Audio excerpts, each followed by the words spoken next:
राष्ट्रवादी काँग्रेस शरदचंद्र पवार पक्षामध्ये बजरंग बाप्पा सोनवणेंनी प्रवेश जो आहे तो केलेला आहे। बाप्पा, तुमच्या गळ्यामध्ये याआधी घड्याळ होतं, आता तुतारी चिन्हाचं मुफलर आलंय। आज शरद पवारांच्या उपस्थितीमध्ये तुम्ही पक्षप्रवेश केलाय। बीड जिल्ह्यामध्ये पक्षवाढीसाठी कसे प्रयत्न करणार, काय नेमके तुमच्या पहिले? बीड जिल्ह्यात आदरणीय शरदचंद्रजी पवार साहेबाला मानणारा जिल्हा आहे, त्याच्यामुळे कुठला पक्ष आणि कुठलं चिन्ह हा पक्ष दुय्यम बाजू आहे। शरद पवार एकच विषय बीड जिल्ह्यात आहे। म्हणजे माझ्या जन्मापासून अगोदर, म्हणजे माझं आज 52 वर्ष वय आहे, त्याच्या अगोदरपासून पवार साहेबाला मानणारा जिल्हा आहे। त्याच्यामुळे जिल्ह्यात कुणाचं काही चलत नाही, फक्त आदरणीय पवार साहेब हेच नाव चलतंय। फक्त ती वेगळ्या वेगळ्या समीकरण व्हायचे जिल्ह्यात, लोकसभेला तडजोड, विधानसभेला असं व्हायचं, ते आता काही होणार नाही। बीड जिल्ह्यात एक दोरीत सगळा बीड जिल्हा येईल आणि बीड जिल्ह्यातल्या एका दोरीत राहून आम्ही सगळेजण काम करू। बीड जिल्ह्याचा खासदार नव्हे तर बाकी सगळे आमदार सुद्धा आदरणीय शरदचंद्रजी पवार साहेब यांच्या पक्षाचे, म्हणजे राष्ट्रवादी काँग्रेस पक्ष, शरदचंद्रजी पवार या पार्टीचे येतील असा विश्वास मी तुम्हाला देतो। तुम्ही भाषणामध्ये बोलताना असं म्हणालात की काम करताना कार्यकर्त्यांना स्पेस मिळत नव्हती। अजित पवार बाजूसोबत सत्तेमध्ये सहभागी झाले। याआधी महाविकास आघाडीचं सरकार असताना तुमच्या जिल्ह्यामध्ये मंत्रिपद होतं, कॅबिनेट मंत्रिपद होतं। आता अजित पवार बाजूसोबत गेले, कॅबिनेट मंत्रिपद पुन्हा एकदा जिल्ह्याला मिळालं। कामं झाली नाहीत कार्यकर्त्यांची असं तुम्हाला वाटतं? काय तुम्ही अजूनही पालकत्वाची वाट पाहताय? 95,000पेक्षा अधिकच्या कुटुंबाचे आयुष्य आनंदाने भरले आहे। आजच कॉल करा आणि मिळवा फर्टिलिटी ट्रीटमेंटवर सूट आणि सर्वांना द्या आनंदाची बातमी। नाही, माझ्या कार्यकर्त्यांचे झाले नाहीत। म्हणजे केज तालुका असेल की केज विधानसभा मतदारसंघात जो संच माझा आहे, यांना काही गोष्टीत जे पाहिजे होतं तसं त्यांना पेश मिळाला नाही, किंवा मला राजकारणात पेश मिळाला नाही काम करताना, ही आमच्या सर्व कार्यकर्त्याची खंत आहे। कारण ज्यावेळेस आम्ही विरोधी पक्षात का होतो, विरोधी पक्षात असताना मी बीड जिल्ह्यातला राष्ट्रवादी काँग्रेसचा जिल्हाध्यक्ष होतो। सरकार आलं की दुसऱ्या दिवशी आऊट, हा जी लोकांच्या मनात खंत आहे की त्याच्यामुळे आमचं कुठं काम होत नाही, आम्हाला डावलं जातं। नेमकं बजरंग बाप्पांना का डावलण्यात आलं? याआधी बजरंग बाप्पा सोबत होते, त्याच्यानंतरची कारणं काय आहेत की बजरंग नाही, याचं उत्तर मी कसं देऊ शकतो? ज्यांनी डावलं त्यांना विचारावं लागेल, मी आता त्याचं उत्तर कसं देणार? तेवढं मात्र तिकडे बहीण भाऊ एकत्र आलेले आहेत।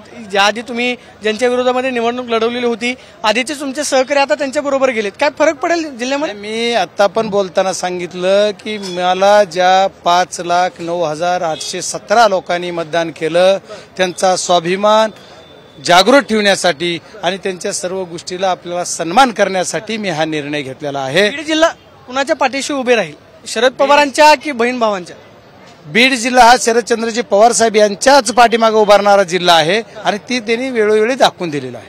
याआधी अजित पवारांची सभा झाली, अजित पवारांच्या त्याच सभेमध्ये शरद पवारांवरती टीका करण्यात आली। त्याची खंत कुठेतरी मनामध्ये आहे की त्यांच्यावरती जी टीका करण्यात येते की पवार साहेबांनी त्यांना विरोधी पक्षनेता केलं, मंत्री केलं, त्याची कुठेतरी जाण ठेवायला हवी होती, असे लोक चर्चा करतात। नाही, हा लोकांचा जो भाग आहे, जे तुमचा प्रश्न आहे ते मला वाटतं माझ्याशी लागू नाहीये, त्याच्यामुळे ह्याचं उत्तर मी कसं देणार? जे कुणाच्या म्हणजे ज्याच्या विचारा त्याचे उत्तर ती देतील, मी ह्याचं उत्तर देऊ शकत। आगामी काळामध्ये बजरंग बाप्पांना कुठे काम करायला आवडेल, लोकसभेमध्ये, विधानसभेमध्ये की? मला शरदचंद्रजी पवार साहेब यांच्यासोबत काम करायला आवडेल। अशी एक चर्चा आहे की ज्योती मेटे ज्या आहेत त्या काही दिवसांमध्ये तुमच्या पक्षामध्ये प्रवेश करू शकतात, त्या सुद्धा संभाव्य उमेदवार मानल्या जातात। याआधी तुमचं सुद्धा नाव चर्चेमध्ये होतं। जर तसा काही निर्णय झाला तर बजरंग बाप्पांची भूमिका काय? माझी भूमिका एकच आहे, आदरणीय शरदचंद्रजी पवार साहेब असतील, जयंत पाटील साहेब जो काही मला आदेश देतील की या उमेदवाराचं काम करायचं, मी त्याचं करायला तयार आहे। त्यांनी मला सांगितलं गदा घेऊन कामाला लाग, मी कामाला लागलो। पण ते उमेदवार कोण याचं मी कशाला विचार करू? उद्यापासून तुम्ही आता कामाला? मी आतापासूनच कामाला लागलो।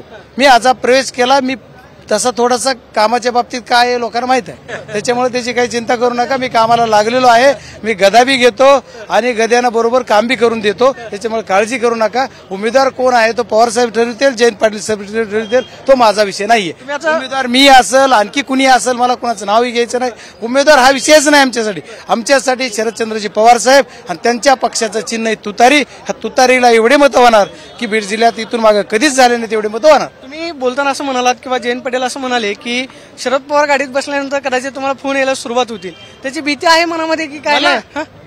मी किसी की तमा नाही बाळगता, मला माझं प्रेम आहे, हे प्रेम आहे। मी मागाशी कुणाला तरी बोलताना सांगितलं, माझी अवस्था आज अशी आहे की एक मुलगी उपर होण्यासाठी, म्हणजे सज्ञ होण्यासाठी तिला किंवा मॅच्युअर्ड होण्यासाठी तिला 18 वर्षाचा वेळ दिला जातो आपल्या भारतीय संस्कृतीत, पण मला 17 वर्ष झालं की मी नेत्यांबरोबर काम करतोय। 1 वर्षच मला मॅच्युरिटी आली की काय मला माहित नाही, पण त्या मुलीचं लग्न होऊन ज्यावेळेस जायचं असतं, तिला तिच्या एका डोळ्यात आनंद असतो की मी लग्न होऊन जाणार आहे, एका डोळ्यात दुःख असतं की मी आईवडिलाला सोडणार आहे। तशी माझी अवस्था आहे। अजित पवारांना सोडल्याचं दुःख आहे? 100% आहे। अजित पवार सारख्या एवढ्या मोठ्या नेत्यांना मी सोडलं याचं मला दुःख आहेच आहे, पण मला याचा आनंद आहे की मी आदरणीय शरदचंद्रजी पवार साहेब यांच्यासोबत आहे. आपण पाहतोय की मी उद्यापासूनच मतदारसंघामध्ये कामाला लागलो अशी प्रतिक्रिया बजरंग बाप्पा सोनवणे दिल्याचं पाहायला मिळतं. Cameraperson Sushant Raut Soni, Pradeep Kapse, TV9 Marathi, Pune.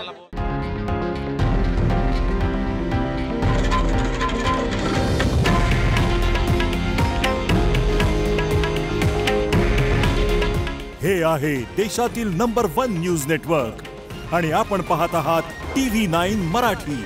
काळजी तुमची, हित महाराष्ट्राचं.